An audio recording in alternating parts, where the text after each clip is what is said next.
Ladies and gentlemen, welcome back to Discovery Debrief, a podcast that dives headfirst into the proverbial deep end of our favorite spacefaring franchise on the road to Season 2 of its latest entry, Star Trek Discovery. I'm co-host Chris Clow, and I'm joined as usual by members of our bold panel of Star Trek franchise explorers, including Rachael Clow. Hello. Zaki Hasan. Howdy, howdy. And the captain of the evening, Mr. Cicero Holmes. I thought I'd keep you company. Perfect.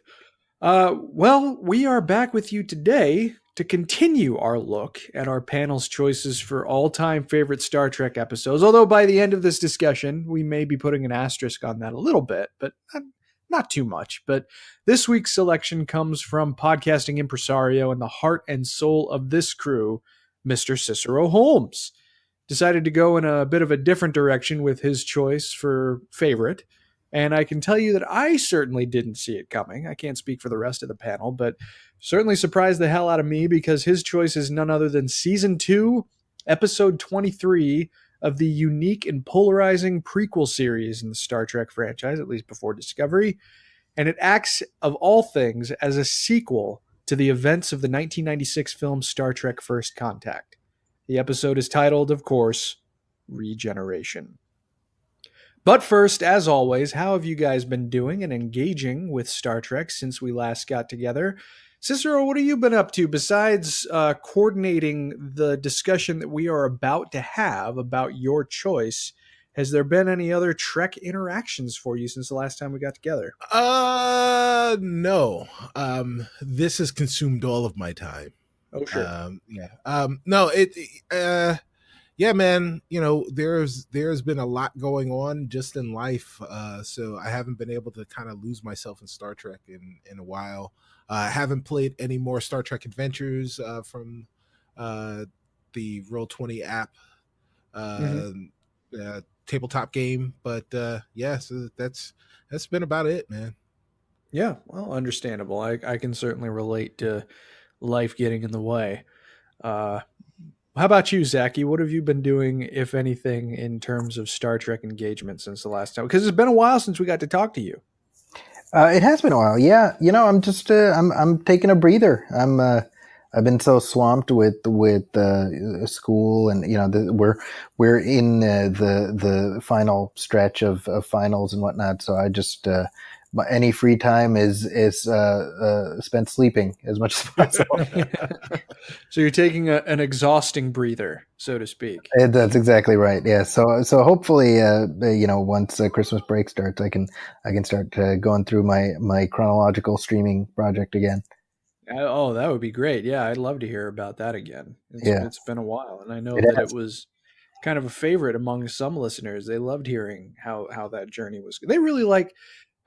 Some of the feedback that I've gotten over the course of the time we've had this show has centered on Cicero's and Zaki's respective journeys in diving into the back catalog of Star Trek content. So hopefully you guys will be able to resume those sooner rather than later, because it's always fun. I think what I said before is that I basically, when it comes to next gen, we have stopped just before All Good Things. Right.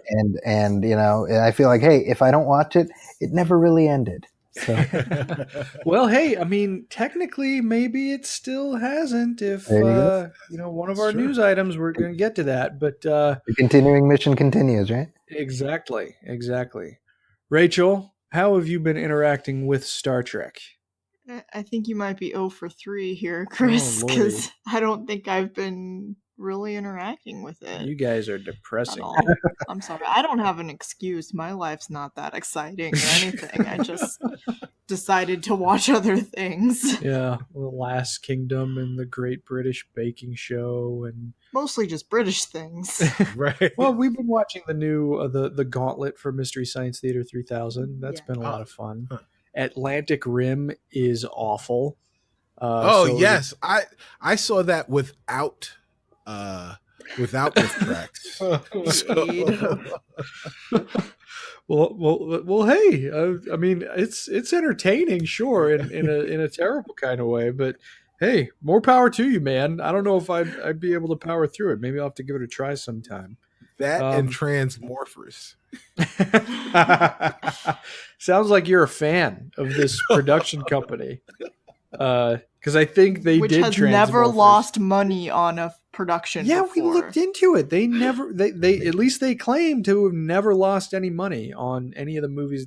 I mean, Atlantic Rim, I think, was like a $500,000 movie, so they didn't put a ton into it. But hey, didn't lose money, which is some business wizardry right there. Well, as far as my interaction with Trek, I mean, I think Cicero and I both alluded to the idea that last time I was stuck in the Wild West, not unlike Doc Brown getting blasted to 1885, only in my case it's 1899 because I've been playing so much Red Dead Redemption 2. I have finished the story. I've finished the epilogue of that game, and it is one of the single most heart-wrenching video game experiences I have ever had. Wow. And it's probably the single best prequel to anything I've ever absorbed. So highly recommended. But when it comes to Star Trek, I actually did play through the story offering for the Age of Discovery expansion on Star Trek Online. There wasn't a lot to it. I enjoyed what was there.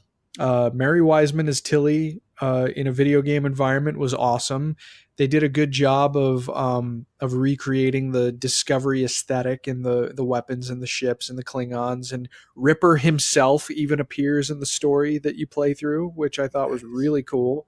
They did a really great job recreating the effect of the spore jump, which was awesome. Pulse weapons, unlike some of the other weapons on the other ships.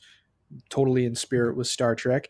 Daniels from Enterprise actually does make an appearance in the campaign, but it also just kind of leads you back into the primary campaign, which I guess shouldn't be that surprising, since that's most of the content of the game anyways, is, all the stuff that's existed there before.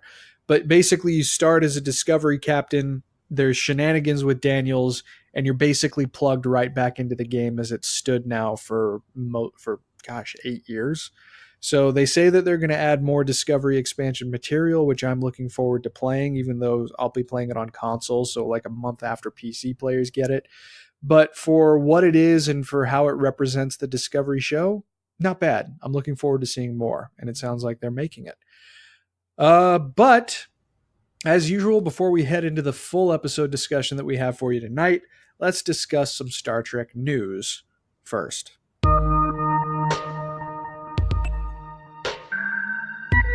The biggest news I think we have to touch on is related to the next edition to Star Trek's television lineup. At UBS's annual Global Media and Communications Conference, CBS Chief Creative Officer David Nivens, plural, not Niven, like the mustache man, gave a little bit to David Nivens, like Madrox the Multiple Man. Right. David Nivens, and there's just two of the same guy. Well, he gave a little bit of lip service to Star Trek's importance, potentially growing importance in CBS's future, and one seemingly throwaway line from him constituted a pretty big news item. According to him, the new series centered on the continuing adventures of Captain Jean-Luc Picard will be premiering by the end of next year, 2019, not in 2020 as was originally thought. Zaki, what do you think of that? We're getting Picard, and we're getting him sooner than we expected. The only thing that we know for sure is that it's supposed to go into production in April. Hey, make it so, right? The only, I mean, it's all optimism right now. The only question mark I have is what is this show, right? What is Sure. it? Because what we've heard from the other his crew members, his crewmates, is that it doesn't involve them, right? And so the question is, well, who is Jean-Luc Picard without his crew around him? And while I have no doubt I'm interested in that, I'm wondering, what's the narrative endgame, because they've said that this is not like a limited series; it's meant to be open ended. So, hey, we get it sooner. That's great, because we get to hopefully answer those questions sooner than we would have expected. Yeah, and I think that that's a good point. If it is open ended, I have, I guess, general optimism that at least some of the other crew members will show up at some point. Yeah. But I mean, I don't know. Did you guys expect this to be like a full on TNG reunion? Because it was never really in the cards, at least as far as news that had come out. I don't know, Rachel. Did you ever think that this would be like a full blown reunion? I hope that the other crew members would make an appearance. Yeah.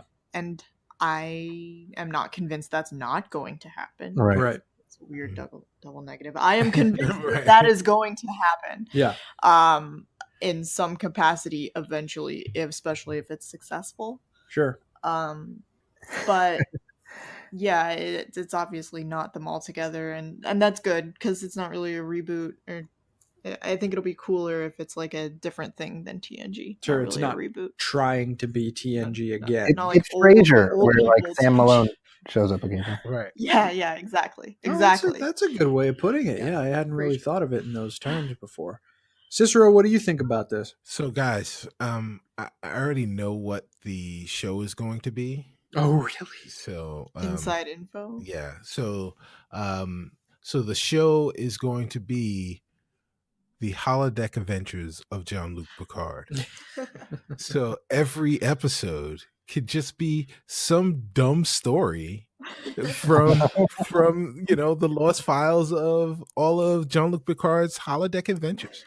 So you could do anything. This entire season is just Shakespeare plays. Right, exactly. Yeah, and of course there's got to be cameos. I'm telling you, it's going to play out like a dramatic sitcom. It is. This is take it to the bank, guys. All right. I'd love nothing more than to take it to the bank. Yeah, I mean, yeah, really. Yeah, no kidding. I'm in general agreement with you guys, especially when it comes to being optimistic. I mean, I think that I don't know. My feelings on it are complicated in the sense that I'm not sure I necessarily needed to see everybody all together again.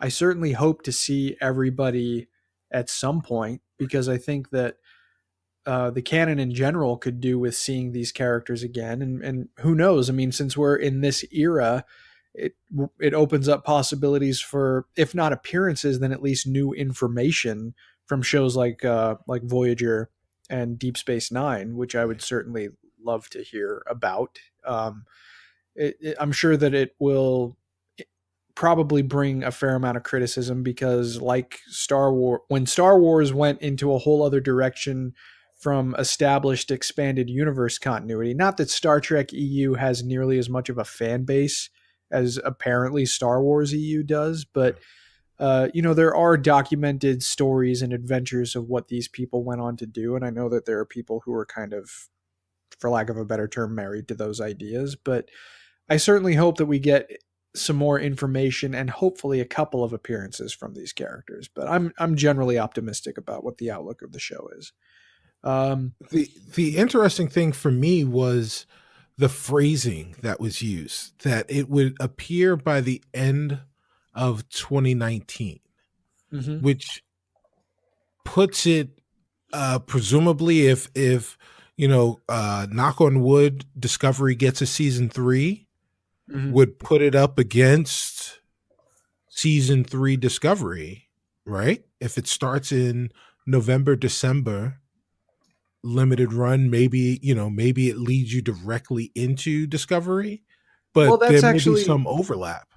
That actually brings up the next thing that I wanted to talk about, because Nivens talked a little bit more about Star Trek and said that short treks is not a short thing. It's something that they plan on running with, and one of the ways that they're running with it is to fill the void between ongoing gaps between the full seasons of the various Star Trek shows.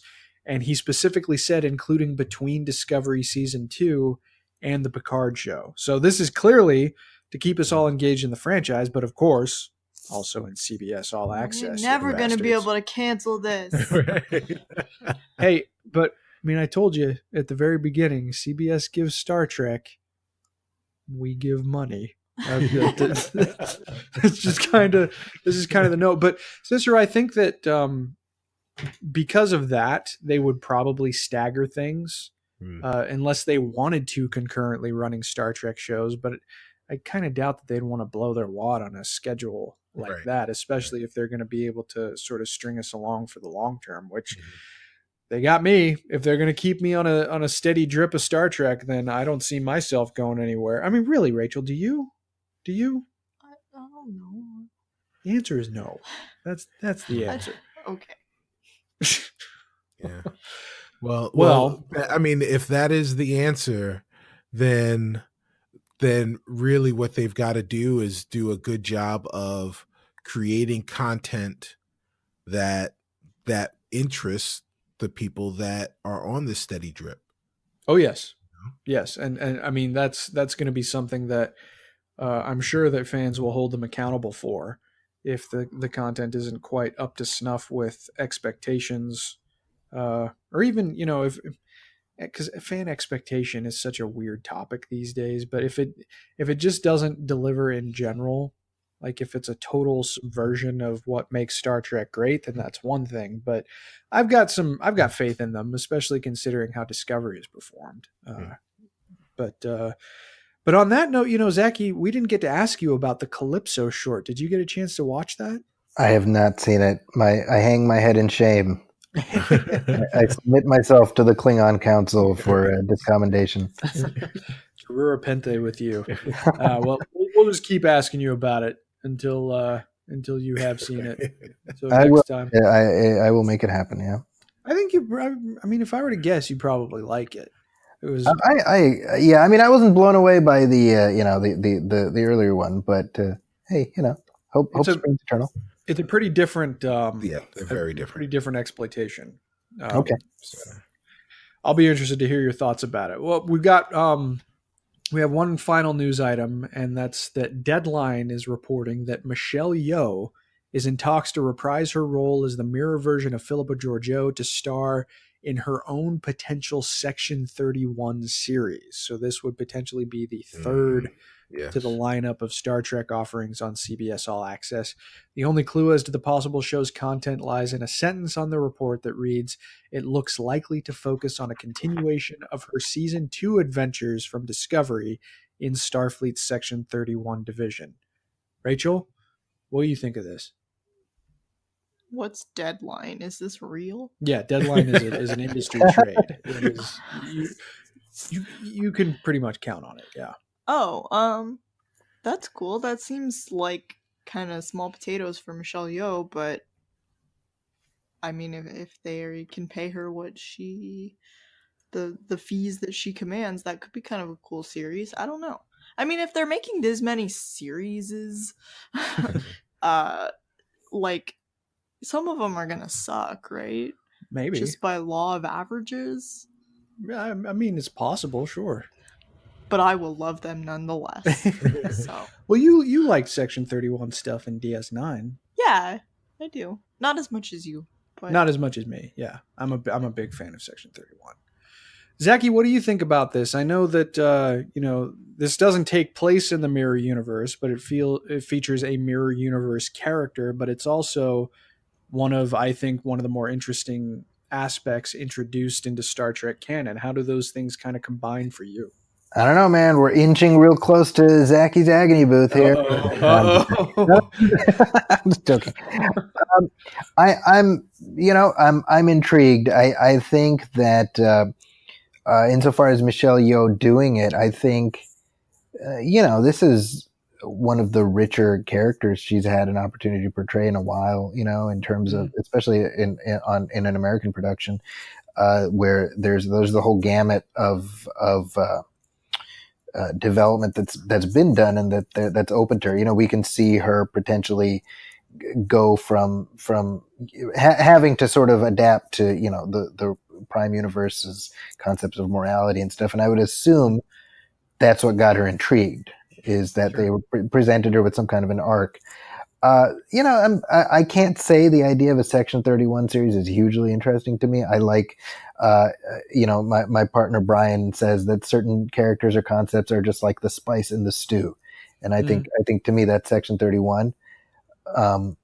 But hey, what the hell? I don't see anything wrong with the people in charge rolling the dice on more Star Trek. I mean, obviously, they've determined based on whatever the threshold is for an audience on CBS All Access that it's worth that risk, and I would assume they know better than we do.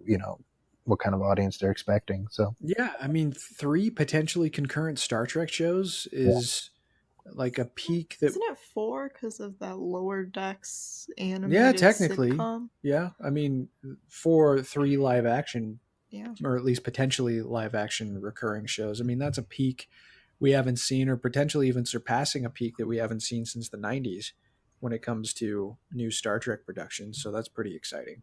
Cicero, how does this strike you? Michelle Yeoh as Emperor Georgiou in a Section 31 show. So we will have a lot of Star Trek. There is a chance for fatigue. I look at the Star Wars franchise currently, the cinematic franchise, where I think they kind of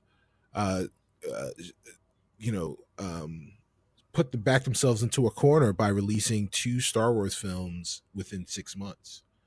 Instead of going annually. And, I would hope that Star Trek doesn't do that.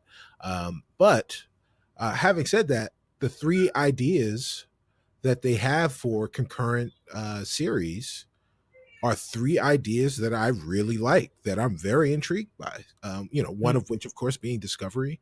The other being the unnamed Picard series. That's going to be the holodeck adventures of Jean-Luc Picard. and the third being Emperor Georgiou in Section 31. Yeah, that's a match made in heaven. Let's do it. So I'd love to watch that. Sure. And I mean, the premiere of a Star Trek TV show on kind of a niche streaming service is not nearly the, let's say, cultural onslaught that a Star Wars movie is. Right. Where it's dominating every consumer product that someone sees. I mean, you could wipe your ass with a stormtrooper's face if you want to when a Star Wars movie comes out. And Star Trek is generally a little more understated whenever it shows up, particularly on television. But yeah, I'm with you. I think it sounds like an interesting idea. She definitely gave one of the more memorable performances on Discovery in the first season, and hopefully we'll be seeing more of her soon in season 2 and maybe even in her own show. Who knows? But now we move on to the whole reason that we're here, to talk about an episode that one of our panelists has determined to be at least a favorite in the franchise. Yeah, you're selling it short.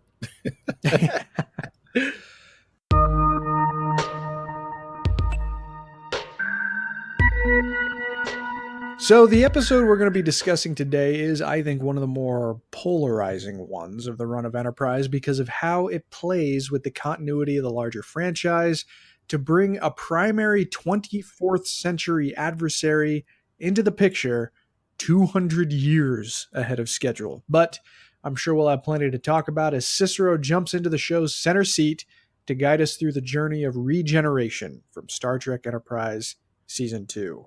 So having said that, Cicero, you have the con.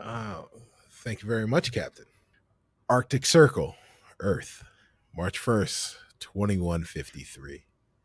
The A6 survey team, a 3-person crew, discovered several Borg drones from a Borg sphere that crash landed there, presumably from the Borg who time traveled to prevent first contact from the Star Trek motion picture of the same name.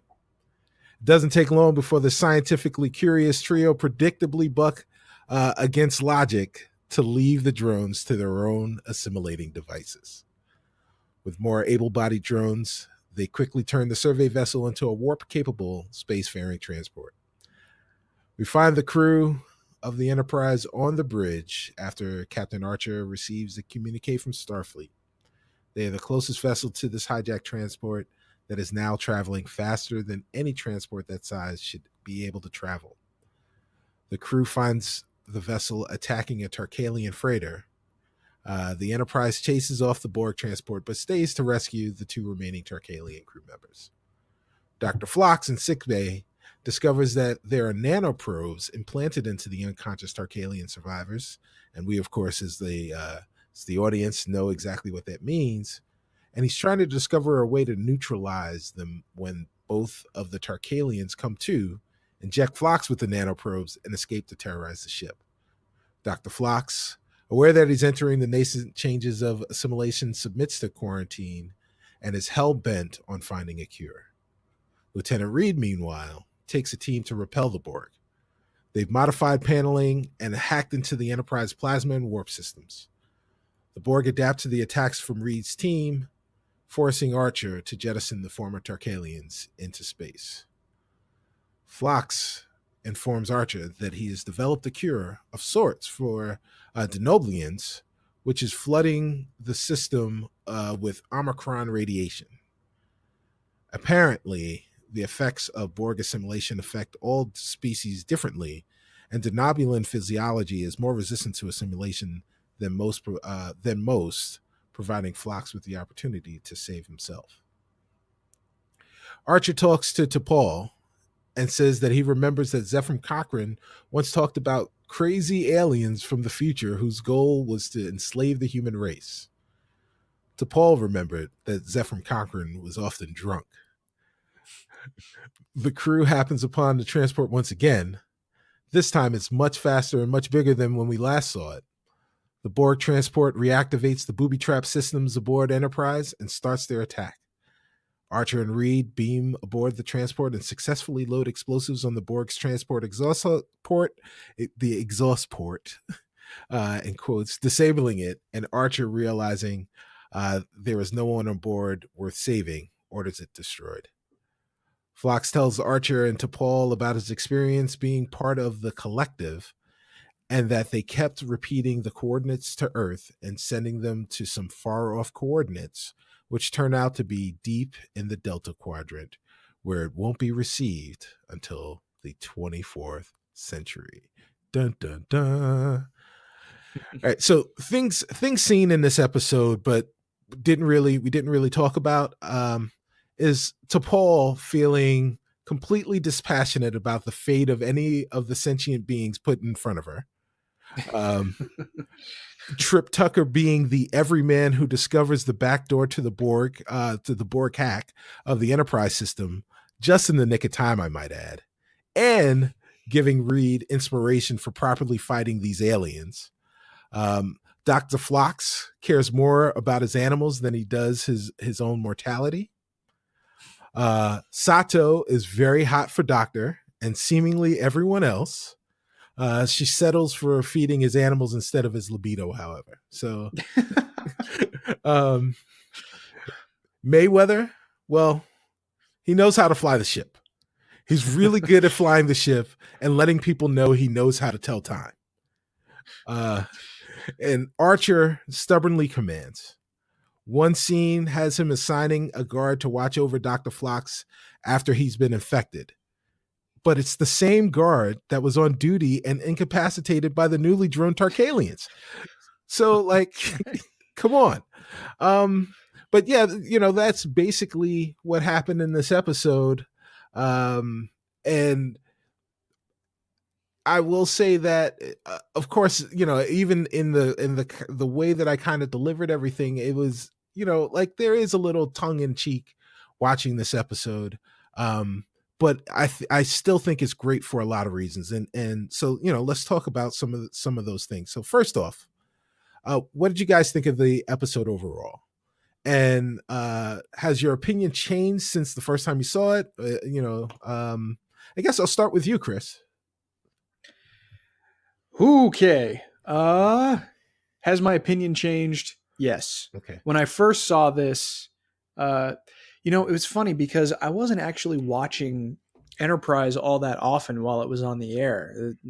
2001, the show that I was primarily watching was Smallville. Sure. And I checked into some other things from time to time, including Enterprise. I had watched the first few episodes of the first season. Then, for whatever reason, I fell out of it. I was in 8th grade when Enterprise started. So I just got distracted, I guess. But I saw an ad on UPN that had the Borg.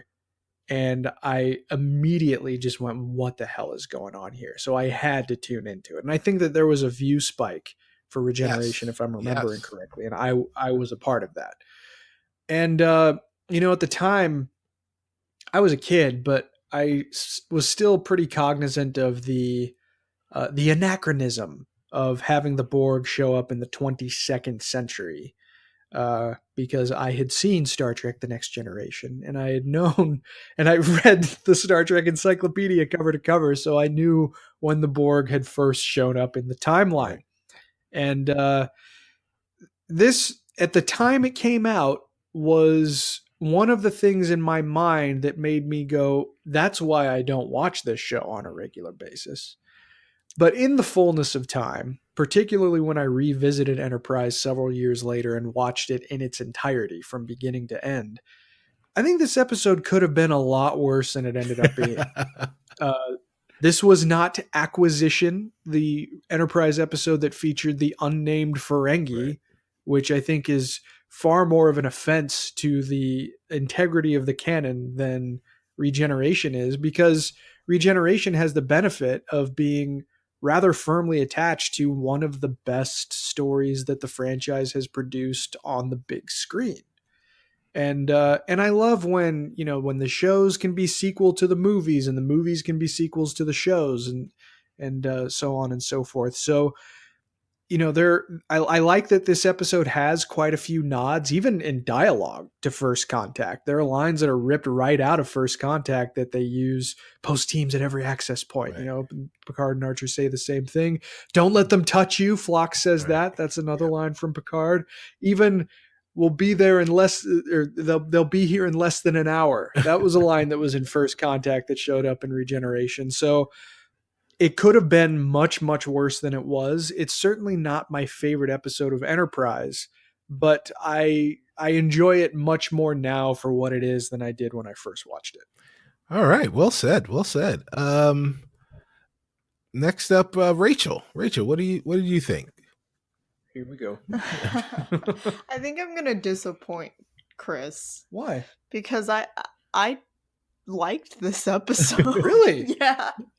And so when I first watched it, I don't know, you know, I don't really have any memory of first watching it, but I got it in my head that I hated it. Mm-hmm. And I think I lumped it in with the Ferengi retcon thing, and it wasn't as bad as that. And so actually watching the episode, I enjoyed it. I had a good time. As I do with most Enterprise episodes, actually, I should probably rewatch it because I've watched a few. Chris has been putting a few of them on, and every time they're on, I enjoy them. So maybe I should give it more of a try, more time. Yeah, but I thought it was very watchable. I really liked some of the like scary stuff, those sort of horror movie stuff with the Borg coming to life. I do hate all of the bending to make it fit in the continuity. Like they don't say we are Borg. Right. Like why wouldn't they say that? Like that doesn't make any sense. But other than that, I didn't have any problems with the continuity because they're not. The timeline doesn't make sense that they cause the Borg to come and seek the Enterprise in the 24th century. So there's no causality loop or anything. It's just So I accept it. It was good. I don't know if it's the best episode of Enterprise. I haven't watched enough Enterprise recently to be able to make that determination. But you have seen the full series. Yes, I have. Yeah. I have seen it. Yeah. But I've only seen the full series, I think, once. Yeah. So yeah, and it was a while ago. Right. Mm-hmm. So it's hard for me to tell. Sure. But you know what? Definitely better than the Ferengi. Yes. Well said though. You know, and passionately said. Zaki, what do you think? Man, I'm such a big fan of this episode. I never had any of the continuity issues that were understandable, that a lot of people had. But I feel like by the time this episode aired, the cake was already baked, where the plurality of fans were already biased against the show. So anything, they found any excuse to be like, see, this sucks. Not Chris, I'm not lumping you in with that, but No, it's fine. The narrative had sort of, and I think unfortunately that narrative, which was not helped by acquisition, which I agree is not the show at its finest, but I think the narrative sort of biased a lot of people away from recognizing really how smartly this show does weave itself in with pre-existing continuity, while also giving some real moments of growth for the crew of NX-01, and really making the Borg the kind of threat they haven't been since maybe Q Who, in that this is the first time that we're dealing with a crew that has no idea who they are. Right. But it has a terrific score by Brian Tyler. And, I have the Enterprise soundtrack, and the score for this episode is one that I tend to listen to a lot, because I think it's really great, propulsive music. It's very different from the majority of the series, which kind of, there was sort of a sameness to a lot of Star Trek music at that time. And I think, the ways in which it leans into extant Trek continuity really drives home to me one of the biggest benefits of living in this, playing in this universe, is you have all these things that you can draw on. And yeah, sure, you have to tiptoe around the minefield of continuity, but when you do it in a fun and clever way, well, you end up with something really special like this episode. Yeah, I agree completely with Zaki. Yeah, it's definitely story-wise, they definitely make sure that they will shave off a block to make sure that it fits into the peg, into the for this episode. But it's fun. It's fun. And the fact that, again, like, this is the point in the show, I feel like, where Enterprise plants its flag on the Star Trek planet, and says, yeah, we actually do belong here. We're part of it now, whether you like it or not. Well, and to Zaki's point as well, I think he's absolutely right in terms of just the fact that it made the Borg scary again. Yes. Because, the most recent times that we had seen the Borg, and Cicero, you should know this maybe even better than the rest of us because you watched it so recently, but Voyager kind of made them right. They were punks. Not very frightening anymore. And this episode covered quite a bit of ground in returning them to a menace not seen since at least First Contact. But yeah, Zaki's probably right, since their first appearance in Q Who. Yeah. Yeah. So, I mean, we kind of answered this a little, but let's go back around the table and were you encouraged or dismayed when you realized that this episode was so heavily tied into First Contact canon? Zaki, I know that you famously have said, repeatedly on this show, that anything that brings Enterprise closer into canon is a good thing. So I'm assuming that you hated this episode. Oh, passionately.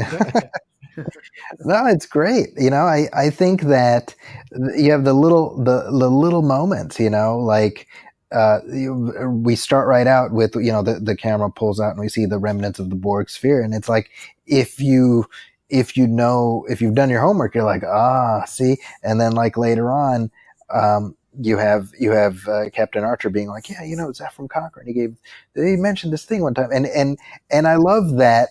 Again, it's one of those things where it rewards the long timers. It's not a barrier to entry. It's just a neat little Easter egg that adds texture, right? Like, let's say somehow inexplicably you haven't watched any of Next Generation. You came in with Enterprise. Well, the show has still given you enough context on who Zefram Cochrane is that you're not going to be left out in the cold with this thing about the Borg. But the beauty of it is that it plays within the framework of the events of First Contact are established historical fact. And so, Enterprise is able to weave that in while preserving all the canon, and just to answer the complaint about how they don't refer to themselves as Borg. This is something that the writers have said, that they built themselves in a backdoor by saying essentially they're not Borg yet. Right. They're Borgifying, but they're kind of in this weird thing where there are these drones that are being drawn to, Borg territory where they will become Borg, but they're not Borg yet. Right. And it's like, that's like a no prize thing. Like, okay, I guess. Well, we actually talked because we rewatched this episode last night, and I guess that makes even more sense because the supposition that I had, because I was not aware of what the writers had said about that, was that, they're cut off from the collective. They're cut off from their queen, right, that they haven't had access to in 100 years. Maybe they're not Borg, Yeah. Hey guys, that's my next question. Stop talking about it. Sorry. It's a juicy one. But yeah, so well, Rachel, what did you think about, were you like, once you realized that it was tied into First Contact, were you dismayed or encouraged by that? Mixed feelings. I love First Contact, so I like references to it. They make me feel happy inside. But like I said, sometimes the sort of forced continuity and retcons can grate on my nerves a little bit. Like that Borg thing did. But we could talk more about that in your next question. And Chris, what were your feelings? I know you were talking about a lot about the Borg, but what were your feelings about knowing how closely this one was tied into? I think in general it makes sense, because really the whole pitch up for Enterprise as a series, the groundwork is all laid in First Contact. This is really it's the show that's, obviously in the closest proximity to Zefram Cochrane's first warp flight, but really we had never seen that first warp flight or how he was conducting himself until the First Contact movie. The single appearance of Zefram Cochrane in the continuity was in a TOS episode called Metamorphosis, and he certainly didn't look anything like James Cromwell, right, or act like James Cromwell. And kudos to the production team of First Contact for rolling the dice to sort of recharacterize him, because that did help give a character to what Enterprise would become. Because in First Contact, you have the TNG crew, you had the crew of the Enterprise E that revered Zefram Cochrane similarly to the way that we revere President Lincoln, right? Sure. But then Enterprise comes along and positions Archer to actually be that true Federation pioneer and innovator. And so I think it makes sense in the sense that First Contact did a significant amount of groundwork at laying the groundwork for what Enterprise would become. But just as a story, it ties things together reasonably well. Like I said before, at the time, I didn't really care for it, but right, I admire the craftsmanship in the canon nowadays, most especially. Yeah. I guess for me, I was never, I never even really thought about the continuity. I was happy that it was like, oh, hey, one thing in Star Trek that I know and I like is going to be in this other thing of Star Trek that I know and I like. That's cool. Let's see how it works. And, let's have a goofy ride. But the word Borg, as we've already kind of talked about, the word Borg was never used in this episode. I talked about them as Borg. We see them. We know that they are Borg, but they never call themselves Borg. They're never referred to as Borg. what's the theory from you guys? And I think Zaki's already, we'll start with Zaki. What's the theory on why this artistic choice was made? Zaki already has the answer, I think. So, well, I mean, it was necessary, right? Because you can't. It's like you have to, like you said earlier, right? You to tell the story, you have to, sand the edges off the block, because how do you make this fit? We want Enterprise NX-01 to have an encounter with the Borg. The documented first encounter with the Borg is Q Who 200 years later. Okay, how do we make this work? And I think they were still very much smarting from the reaction to acquisition. So I think they were extra conscious of, okay, we really have to, dot our I's and cross our T's to make sure that this fits. And, I think to whatever extent the framework they created, I mean, it worked for me. I don't fault anybody for whom it didn't work, but I do appreciate that they did make an active effort to be like, this is how this fits. It still works. Yeah.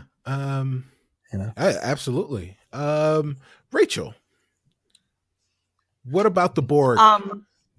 What about them? So I could definitely see what Chris is saying, since they're not fully in contact with the collective, that they're sort of like a splinter cell of the consciousness. So a fragment, if you will, not at full capacity, such that perhaps they, for some reason, when they are not at full capacity, they don't say we are Borg, or they have some sort of malfunction in their processing such that they forgot to say it or mention it. Or maybe the we are Borg is the Queen talking, the Queen's consciousness talking. I don't know. If I might offer a metaphor, and maybe this isn't a perfect metaphor, but to me, the drones in progress that we see here are the equivalent of the iPhone right out the box. Yes. The software is all installed, but they haven't plugged into iTunes yet, and they haven't gotten a firmware upgrade. That is correct. Yeah, well, yeah, and you haven't uploaded all of your old apps and data on there. Yeah, you haven't gotten that U2 album yet. Never delete. Right. But so, yeah, I guess I could talk myself out of being annoyed by it. Think about it and just be cool, and it's fine. No, yeah. Be angry. You could be upset by it all. Rachel's agony booth. Come on. It's not worth it, though. There's so many things to be angry about. I just don't know if this is worth it. They didn't say they were Borg. Right. You know what? I'm gonna harass some people on Twitter about this. I'm gonna start searching Twitter for people who like this episode and just seek them out, mob them for reasons. That is correct. We are Borg. We are Borg. yeah. That hashtag. Right. We are Borg. That's how I will call my people to me and start this new, part of the internet. Right. So crazy, weird old guy tangent sidebar. That made me, we are Borg #army made me think about in New York there were street gangs, and there was one street gang called the Decepticons. They called Decept, and right before they would fight, they would transform. So all the people would like make movements, and they would make the noise, and they would like transform before they whipped your ass. Like, were these like teenagers? These are teenagers, yes. The Decepts, the Decepticons. So that just makes me think. The Twitter, there'll be We Are Borg, and then there'll just be a bunch of people just walking in straight lines, going resistance is futile. Yeah, exactly. Give it time. Right, Chris. What did you think about the Borg mission, the Borgo mission from this episode? I don't think it was anything more complicated than they just can't know who it is yet. Mm-hmm. And I respect it. I mean, it's kind of it's an understated way to sidestep continuity anachronism. It doesn't draw too much attention to itself. It's just an omission. It's just something that doesn't happen.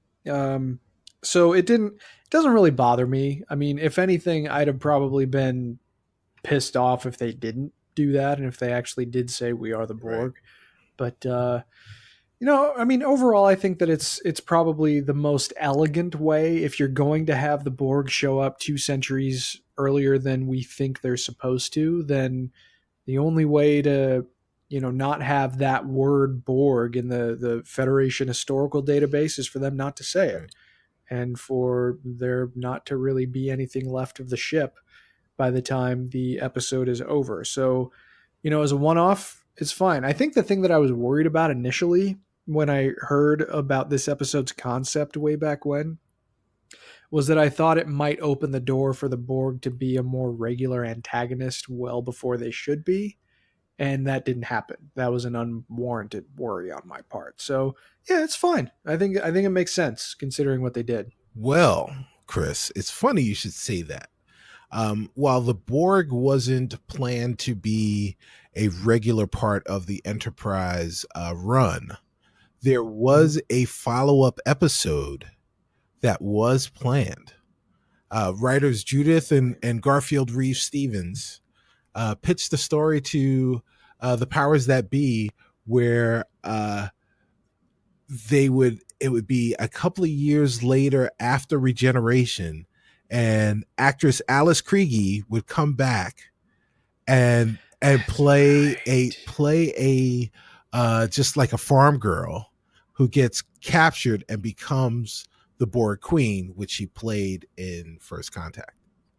That's right. I do remember hearing about that. And, Alice Krige is one of the better antagonists in Star Trek, in my estimation. Yeah. I find the Borg Queen to be a really engaging character. But, it's that age-old question of how effectively a prequel can take advantage of something, because there's a lot of mystique that surrounds the Borg Queen. It's almost like, do we need an origin story for the Joker? Most of the time the comics say, no, you don't, because he's like the shark in Jaws. He tears through a story. So it would have been the thing that I had heard was that she was going to be some sort of early Starfleet officer. Oh, right. Yes. And that she was going to be, out on a survey mission or something, and we would find out how she would kind of become the Borg Queen. And, it's an interesting concept for an episode. The Reeve Stevens are some of the best Star Trek writers, I think. They've written several really great Star Trek books, and they've obviously written several great Star Trek episodes. I'm not sure if that's a question we needed an answer to. Right. Maybe the episode would have proved me wrong, like this one does now. But some questions are better left hanging, I think. And when it comes to the Borg Queen, I'm inclined to think that. But you never know. It might have become a new classic if Enterprise had continued on. But who knows how things would have gone. But it definitely would have been interesting. Yeah, well, that is for sure. Ladies and gentlemen, it's pedantic continuity time. Which means Chris, it's time to shine. We'll start with our pedantic continuity captain, Chris Clow. Chris, the plot of this story brings up a very important continuity question that I hadn't really even thought about until watching this episode. Star Trek has 3 continuity timelines. There's the TOS timeline, the Kelvin timeline from the films, and I guess the First Contact timeline, where the Borg have invaded the Earth in the 21st century. Had you thought of this, and would you call it a timeline continuity shift? And if not, how do you explain it away? Oh man, you've opened a can of worms here. Because you could say, and I know some people that actually do say this. In fact, I think on Twitter recently, I saw someone that had a cover photo. They're a big Star Trek fan, but they said, "R.I.P. Star Trek. 1966 to 1978. Huh. Like they only include the original series And not even any of the movies. The motion picture, right? Was that 79? 79. Oh. 79. Like they don't even include that because it's specific. I guess it's too far of an aesthetic departure from what the show did.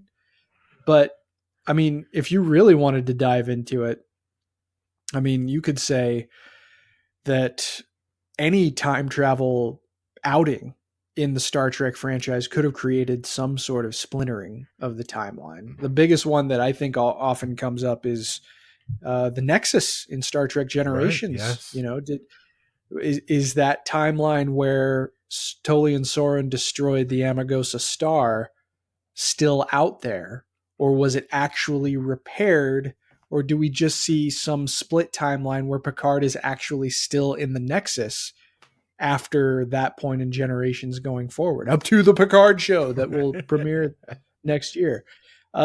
So this is something that I have thought about a little bit, but my general attitude when it comes to, I guess, the temporal prime directive and the integrity of the timeline in general is that Starfleet does whatever it can to keep most of established history that they are aware of and that we are aware of as closely intact as possible. You could also say that the timeline might have splintered when Benjamin Sisko played Gabriel Bell in the Bell riots in Deep Space Nine, when they went back to the 21st century. So, but then, you know, so that's technically a splintering, but Sisko did something in order to preserve history. So everything continued as it was supposed to be. So does that mean that the timeline was fractured? You could say the same thing in Deep Space Nine about them going back to the trouble with Tribbles. You know, is that timeline where you have an older Arn Darvin with Odo and Worf chasing after him, another separate timeline? Does that make the trouble with Tribbles play out totally differently than we know? See what you did? You opened up this whole thing. Tribble Universe Prime. Exactly. Like, so there could be this could be a crisis on Infinite Earths, to steal a phrase from DC Comics. But in general, I try not to think too much about it, because at the end of the day, the people that have traveled in time throughout the history of the Star Trek universe, or multiverse, if you want to put it that way, have done so in order to try and preserve history as we know it. So I prefer not to see those as fragmentations, because if you look into it, there could be a lot of them. That's my basic. I think that's as basic as I could possibly get. Yeah. Well, okay. Well, basic. Can I chime in? Please, Zaki. I think the way I've always looked at it is that the Star Trek approach to time travel and timelines didn't fundamentally change until Star Trek 2009. Yes. Right? Yeah. So as presented, it's always been, if somebody goes back and makes a change, we've got to fix it. Otherwise, our timeline's not waiting for us. That's how it's always been. So in my head, and maybe this is just me, like, creating a headcanon, but I think this is what makes sense to me, is there was something fundamentally different about what Nero did that made it different from all the other timeline. And I say it was fundamentally different because Spock, Prime, ends up in this alternate universe, and he's not crapping his pants trying to set things right. He's like, all right, this is where we're at. So let's, I'm going to try to get sort of, make sure things don't get too screwed up here. But he's not like, we got to reset everything. He's content living in an alternate reality. So to me, that's the phrase that they use in the movie is alternate reality, not alternate timeline. Sure. Right. And I think to me, that's what makes sense, is that what Nero did was essentially shunt them into an alternate universe, not so much going back in time and creating a branch, but it's just, a parallel universe. So says the professor. I don't know if any of that made sense, but it made sense in my head, I promise. Absolutely. That was, like I said, so says the professor. I mean, well said. I'm like Doc Brown in Back to the Future 2, like drawn on the chalkboard, you know. Ladies and gentlemen, Dr. Zaki Hasan. In this reality, Great Scott! It's like a picture of me getting like committed to an insane asylum. This is what happened here. We go back to the 1985. Your students are like, we thought this was a writing class. Soon to be Dr. Rachael Clow. What do you think about the pedantic continuity of 3 timelines? I agree with Zaki and Chris in that if you split the timeline every time there's a split, there's too many timelines and it's too confusing. So let's just say there's one timeline and a Kelvin timeline. So there are 2 timelines. Okay. The First Contact did not cause a split in the timeline because of reasons.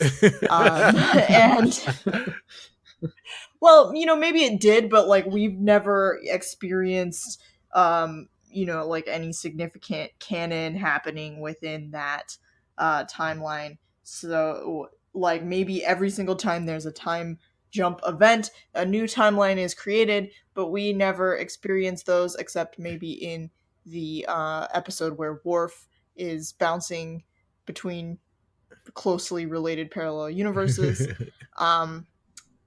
So yeah, that's what's happening. I've decided. All right. Is that there are multiple timelines, but we don't spend any time in any of them except for the main one and the Kelvin timeline. Well, bang the gavel. So we just simply cannot worry about it. It is too much for our minds to handle. I love it. All right, bang the gavel. That is the answer. That's the definitive answer. Bonus question time, guys. Do you think at this point now the Borg are dead in the 22nd century? Chris.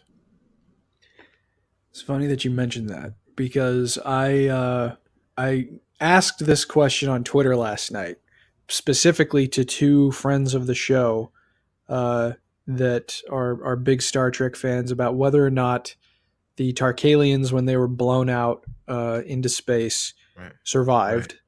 One of them said yes, they survived. The nanoprobes would protect them from the vacuum of space, so it's quite possible that there are Borg in the 22nd and potentially 23rd century if they survive that long. Another one, Kyle Sullivan, who you guys all know, said that no, they couldn't have survived. It's the vacuum of space, being exposed to different kinds of radiation that you're not protected from in an atmosphere, obviously, and the biology just simply wouldn't allow them to live very long. Maybe a little while, but not long enough to, stay alive in perpetuity. I honestly don't know. I kind of hope that they're just dead, because I don't think Discovery needs a Borg encounter. But that would kind of be the potential implications about whether or not the Tarkalians survived or not, barring some other aspect of canon that I'm not currently aware of or that the Discovery writers could be cooking up. I don't think they're going to lean on the Borg for anything. It would certainly be visually interesting, considering the other departures that Discovery's aesthetic is made from the rest of the franchise. It would probably be menacing and terrifying, and modern Borg is something I would like to see at some point. But I think I'm inclined to believe at this point that they're dead and that we're not going to encounter the Borg again before we're supposed to. Rachel, are the Borg dead in the 22nd century? Gosh, I hope so. I don't care to see them in Discovery. Of course, if they were in the Discovery universe, they would be very menacing, very scary, the actors would be covered in 3 inches of foam, right? Like prostheses around their faces and everything, because apparently all aliens have giant faces. Yeah, It's something I've become annoyed about in the last couple of months. Well, but I failed to bring it up at the beginning of the show, but I should have mentioned that I got the season 1 Blu-ray for Discovery, which includes some behind the scenes stuff. Very sophisticated makeup. Really? Yeah. Stuff that would not be possible 20 years ago. Really? And totally unnecessary for the Andorians.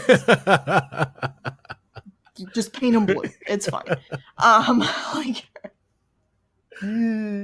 We can discuss it on another episode, Chris, because you're making a face like this is going to be a whole thing. Anyway, I don't want to see foam Borg versions. Just because, I would like to see some new stories, and it looks like that's what we're gonna get in the new season. Zaki, did the Borg die in 2153? Do I think they died? Sure, I guess. If they're dead, unless we say they're not dead, or unless we are told they're not dead. Okay, all right. It's Schrodinger's Borg. Right. They're both dead and not dead. Yeah. I want to think that the Borg did die, unless there's a reason to bring them back.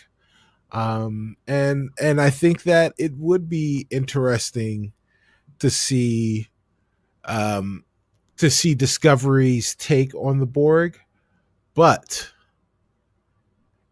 if Discovery sees the Borg, then the cat's out of the bag. Then the Federation knows about the Borg. I mean, that's and the UFP knows about the Borg. That's not something, first contact with the Borg would be in Discovery, and that would totally change canon, which means then it therefore can't happen unless they do some Section 31, voodoo magic and men in black everybody. And it just kind of goes away. So we'll see. So this episode was not my favorite episode in all of Trek. I mean, it wasn't even my favorite episode of Enterprise. But the reason I chose this episode was because I thought it was emblematic of the character archetypes you'll find throughout Enterprise's 4 seasons. Totally agree. Meaning, if someone is a fan of other Trek series but had never seen Enterprise, this episode gives them a perfect glimpse of who all of these characters are throughout the run. Agree or disagree? Zaki, you were to go first, and what do you think? Yes, first of all, I 100% agree with what you just said. And I think when you look at it squarely within the Enterprise arc, absent everything else, I think it really gives us a nice progression on Jonathan Archer's journey from beginning to end. Because, when we see him at the beginning of the show, he's he's just so enthusiastic and excited. Oh, there's a new thing. Let's explore this. He's like a kid in a toy store. He's out in the final frontier.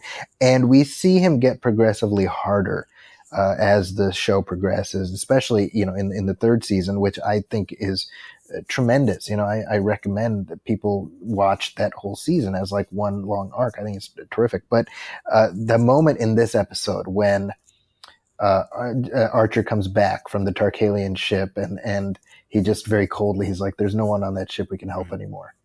Or it's not the Tarkalian ship, it's the scientist right. ship. It's the survey, yeah. The survey team. And he says, there's no one we can help anymore, And then later on when the Borg remaining on Enterprise are blown out into space, and just the look on his face. And I again, looking at his progression, it's him having to deal with the reality that space is a nasty place.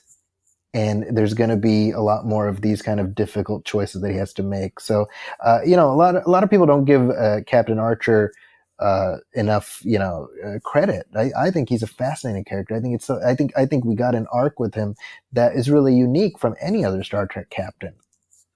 By virtue of having to deal with these realizations as he goes along, and I think this episode neatly encompasses a lot of that. Well said, Rachel. I don't remember Enterprise well enough to be able to answer this question. Also, a fair answer. but nobody seemed out of character from my memories. Sure. Like I wasn't like, oh yeah. I mean, like you alluded to, I think like Travis and Hoshi weren't really in it that much. Right. Nor was Trip.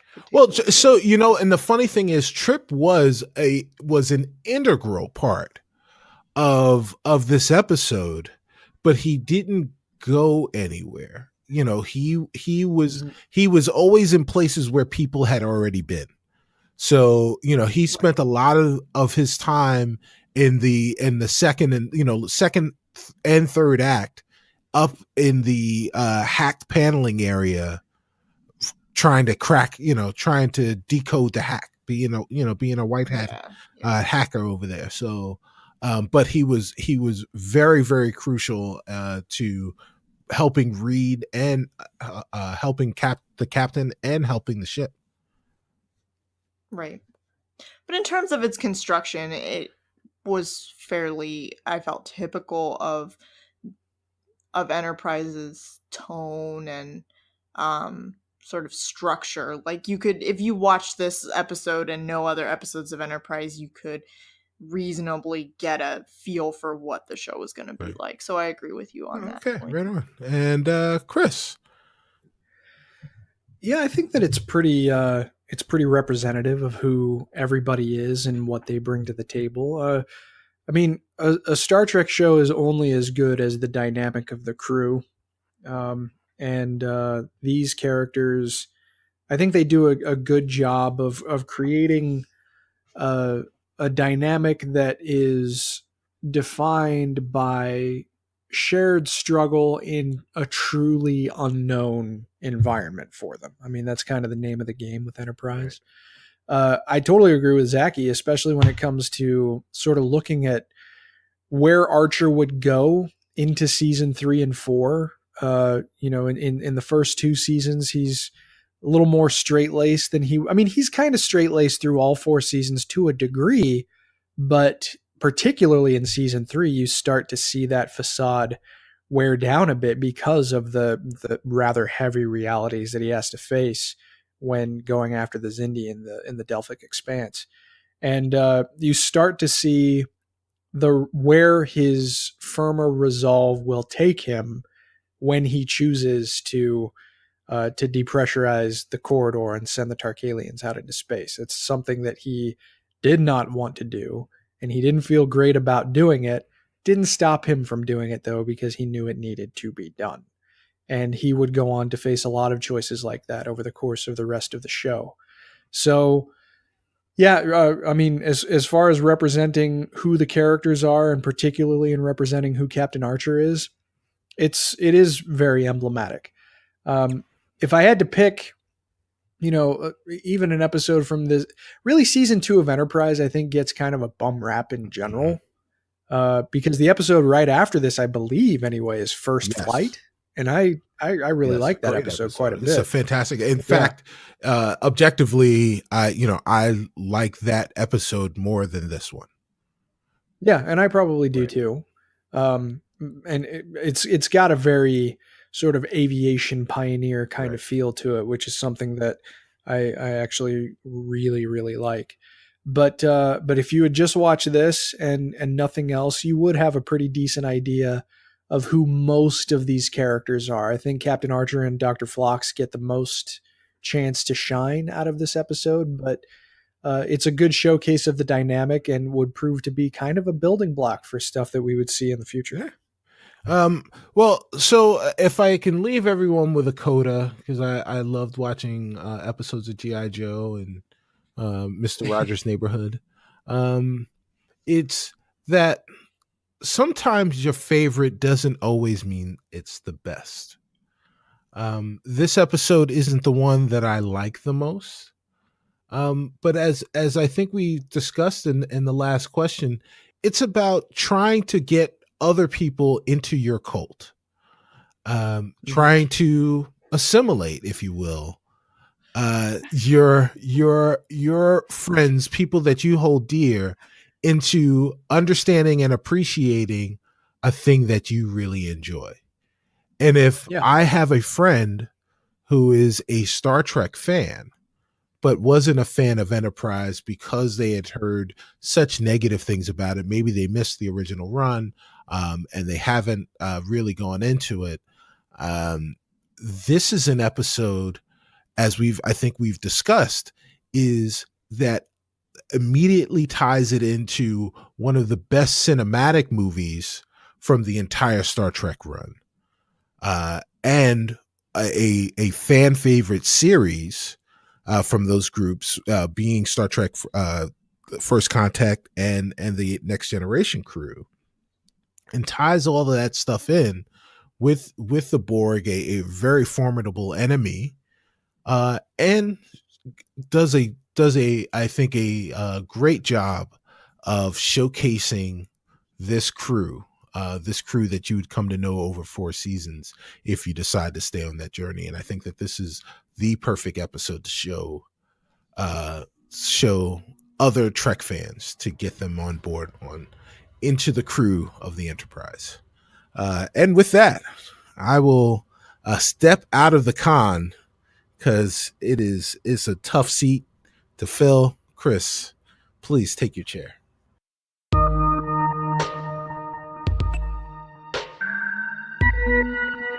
Well, you did a fantastic job. I think that can be said with true certainty. So thank you, my friend, for taking us on that journey to an episode of Enterprise, a show that,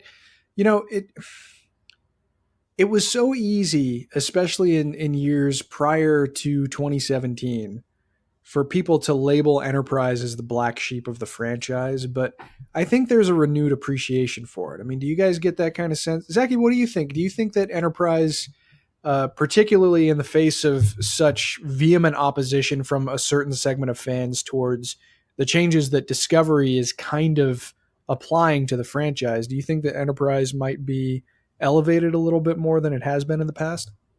I don't know if it's being elevated per se, but I think it is being at least given a chance, and that's something. I may have told this story in the show, I can't remember, but a couple of years ago, I went through Enterprise with my kids, and so that was really their first sustained exposure to Star Trek, and they were doing sidewalk chalk, and so they drew the NX-01 and they wrote Captain Archer's ship. Wow, cool. And so I took a picture of that, and I happen to be friends with Brandon Braga on Facebook, so I sent that to him. And I'm like, I know you've probably dealt with people just shitting all over Enterprise, and I want you to know that that's not everybody. It for a lot of people, that's going to be their first, and he wrote back, and he said that really meant a lot. And I had him on my podcast, and something he said, and I always tell people this about Enterprise. He's like, a lot of people haven't seen it. And he's like, if they haven't seen it, there's 100 Star Treks that they have not seen that are just like waiting for them. Yeah. And that's really what it comes down to, is it's been long enough now where whatever beefs people had, they in theory, they should be able to let that stuff go. And then, hey, you know what? Here's this Star Trek you've never seen. You may like some, you may not like others. But you know what? You got a bunch of Star Trek, and isn't that cool? Like for me, I haven't seen Voyager, and when it first aired, I had my issues with that show. But now I'm kind of like, it's going to be fun to get through it because there's a bunch of Star Treks I haven't seen. Mm-hmm. Right. Yeah. And really, you don't know what you got till it's gone. That's because it was 12 years that we were without Star Trek on television. 12 grueling, long years without a new television exploitation of the franchise. And, for whatever grievances people might have had with Enterprise while it was on the air, man, having Star Trek is infinitely preferable to not having it at all. Especially, because Star Trek in general, I think, has had people that care about seeing it continue. And Enterprise was no exception. And Discovery is no exception. But, in hindsight, especially, Enterprise, I think, maybe is just kind of starting to be, because back then it was, well, there's Enterprise and then there's Star Trek. And now those people are like, well, there's Discovery and then there's Star Trek. And now Enterprise is lumped in. So the next time we get a weird Star Trek show that looks different, then it's going to be, well, it's Explorer and then Star Trek, you know, or Lower whatever it Decks. ends up being called. Yeah, there's Lower Decks, then there's Star Trek, and you know, progressively things just kind of become. It's almost like time seems to be the key element for your legitimacy. How about that? You know, someone once told me that time is like a predator that stalks you all around. I rather believe time is. You know, I need to tell you guys this story because this is a Star Trek show. Yes, please. This is a couple of months ago. I was watching Generations, and I was sitting there watching, and my TV room is like right next to the kitchen, so my wife was in there cooking, and so I watch it right up to the point where it's at the end of the movie where, you know, that's, you know, Riker's like, oh shit, I went before her time, and then Picard launches into that spiel. So I like pause it there, and I'm like, hey, and my wife, I'm like, hey, she's like, yeah. I'm like, you know, somebody once told me that time is like a predator. And I know this like whole monologue by heart. Of course. I'm like, you know, what we leave behind isn't as important as how we've lived. After all, we're only mortal. She's like, wow, yeah, you know, that's really true. Yeah, good point. And she goes back to doing what she's doing. And then I just hit play, and here's Patrick Stewart doing the same thing. And she's like, did you just...